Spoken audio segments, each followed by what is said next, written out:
šiandieną esam sodo parduotuvėj, šalia visų darbų, reikalų ir mokesčių mokėjimo, ir padangų taisymo, ir kondicionierių pirkimo, ir remonto organizavimo. Užvažiavom pakeliui į sodo parduotuvę.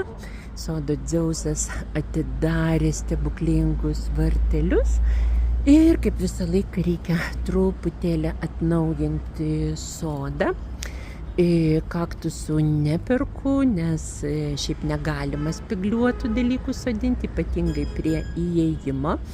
Mano draugė Britė turėjo tokią patirtį, prie vartų pasodino kaktusų darželį.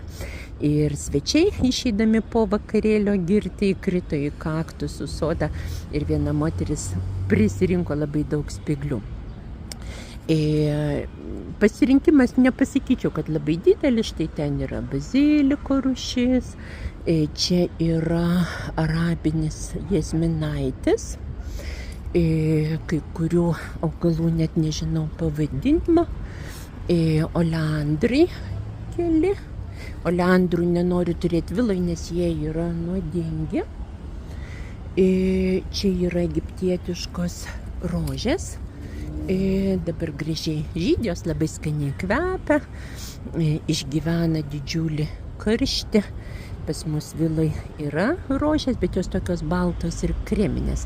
Tai dar nupirkau štai tokių magenta ružavų. Labai siūlo tujas, bet tujos pas mus Lietuvoje populiarios.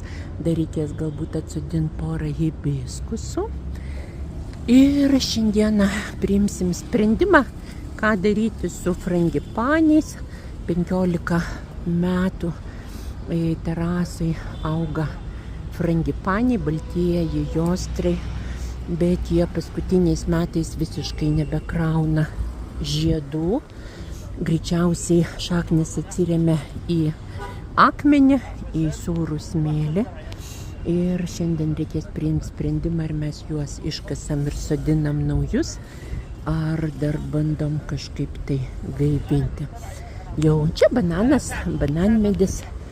Bananmedis jisai keliauja per visą sodą, sukrauna žiedą, paskui iš to žiedo išauga vaisius, paskui visas tas augalas nuvysta ir šalia auga kitas bananas, taip kad bananai keliauja aplinkui visą sodą.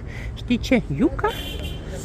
Tokia visai nebloga bugenvilija, bet visai nebloga parduotuvė sodo. Aišku, reikia dar labai